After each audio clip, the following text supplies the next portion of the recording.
Story this evening. Rapid developments at Infosys after CNBC TV18 first broke the story on differences between the company's founders and the board.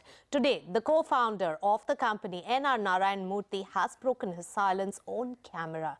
Speaking to Veer Sangvi, Murthy questioned the severance pay given to former CFO Rajiv Bansal. He said a 30-month severance pay is not normal. However, Murthy also added that he does not have any issues with the management and the CEO of Infosys, Vishal Sikka, who Murthy said is doing a good job. But Murthy made it very clear that the board must adopt higher level of due diligence. When asked about similarities with the rift at Tata Sons, Murthy said Infosys founders were the first in India to exit their own company, and he did not have any issues when KV Kamath was the chairman. Let me start by asking you about the current controversy. It's been suggested that you're unhappy for several reasons with the way in which the Infosys management is currently functioning. Can you tell me what those reasons are? No, first of all, let me make it very, very clear, Veer, that it is not the management that concerns me. I think we are quite happy with Dr. Vishal Sikka. He's doing a good job. He's a very bright person. However, what concerns some of us, particularly the founders and senior former Infosians, is that there have been certain acts of governance that could have been better. Okay, give me some examples. For example, paying the former CFO a 30 months severance pay. That is, after he left, he got his salary for another 30 months after he'd departed. That's what you're saying? Yes. Yeah? Which amounted to how much? 23 crores. 23 crores. Overall, yeah. What was the argument for doing that? The chairman said at the AGM that he had some highly confidential competitive information. But anybody who knows our industry can quickly come to the conclusion that there are so many people in the company, senior people, that have such competitive information that in Infosys itself we have had 2 CFOs who left before, and several other senior people who are on the board, senior vice presidents, etc., who had such competitive information, and we didn't pay any one of them. So therefore, it has led to some kind of confusion as to... Let me put this bluntly. You're going to dance around the subject, but what the market is saying is that guy had the goods on you. He had damaging stuff on Infosys, and they had to pay him off. Well, I hope it is not the case, but we are all judged by our actions. See, in Kannada there is a saying, if you sit under a toddy tree and drink milk, people will think you are drinking toddy. So therefore, it's very, very important for us not only to do the right thing, but also to be seen doing the right thing. I think that is the whole issue.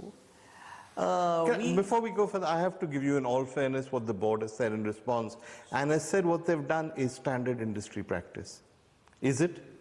No, I think as Mr. Mohandas Pai said this morning, and it has been reported on the web, that there is not one other case in the history of corporate India in the last 50 years where a departing CFO was paid 30 months of severance pay. So it's not that common.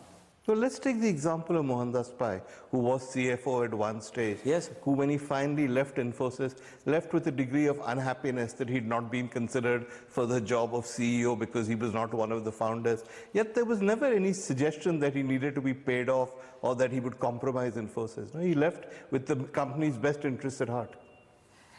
Yes, we didn't pay him any severance pay. When Mr. Balakrishnan left, we didn't pay any severance pay. When Mr. B.G. Srinivas was on the board left, we didn't pay any severance pay. When Mr. Ashok Vemuri, who was on the board, left, we didn't pay any severance pay. So therefore, there is a little bit of consternation as to why such a huge severance pay was paid. But that's not the only issue, right? It's not just about one CFO and how much he was paid. Your concerns run deeper. There was a former legal counsel who was paid 12 months severance pay. That again created a little bit of consternation. Overall, the issue is whether the Remuneration and Nominations Committee and the board is actually spending adequate time on these issues. Are they asking questions like, is this what happens normally in India? Or what will the world think of us if we pay such huge sums? Third, are we going to pay such huge sums to future key people that leave the company? What is the financial implications on the company, financial liabilities for the company, etc. There are lots of questions that need to be asked before you come to a conclusion to change the policy from one of 3 months severance to such a large sum. To 30 months severance. Yeah, that's the issue. Yeah. One suggestion has been that the board of Infosys, because it's now a big prestigious thing to be on the board, has generally been quite laid back and hasn't thought as deeply as it should have about the issues. Is that a fair criticism? Well, I don't know because I'm an outsider. So yeah, sure. It is not fair on my part to make any of those statements. All that I would say is, looking at what comes out of the company, looking at the decisions they have taken, my fervent hope is that the board will exercise a higher level of due diligence before coming to conclusions on some of these issues. That's all what I would like to say. You are, apart from being the founder of Infosys, you're still a large shareholder. Oh yeah, yes. So as a shareholder, if not as a founder, what would you like Infosys to do differently now? Basically, I would say that they need to strengthen the Remunerations and Nominations Committee. They have to prepare a checklist of questions in deciding the remunerations of any incoming key employee, the separation, severance pay for any key employee who is leaving the company. They should look at the reputation of the company in every one of their actions.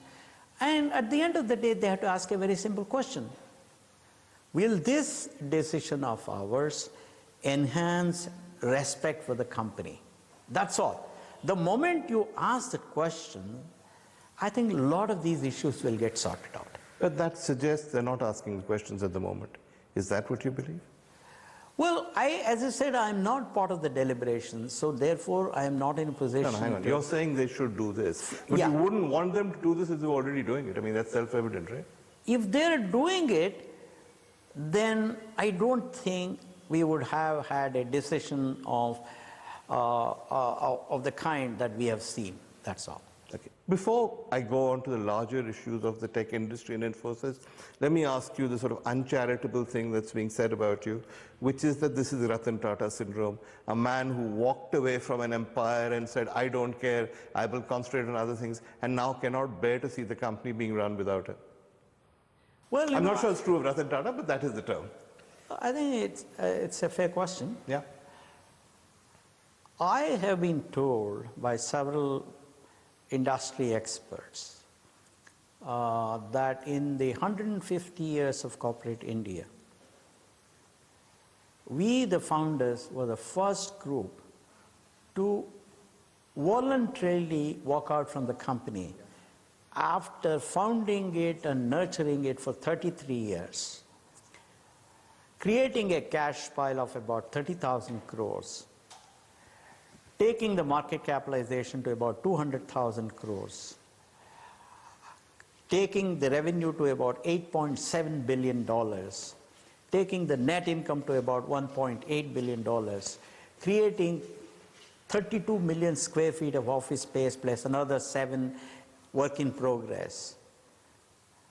And this is, according to my friends, this is not a mean achievement, and there is no other case where people have walked off from the company. None of us continued on the board of any of these companies. That's fair.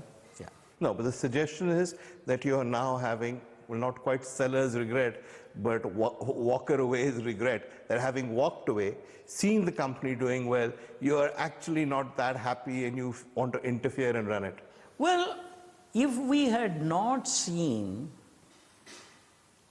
the kind of things that happened, if I had not received 1,800 emails from employees, from various investors, from the 1,800? Yeah, 1,800. 1,800 emails is what you've received? Absolutely. About the severance pay, about some of the other governance issues, I would have had no worry. For example, when Mr. K.V. Kamath was the chairman of the company, there was not a single time when I even called him on any of Infosys issues. There was not a single time that he had to update me on any issues.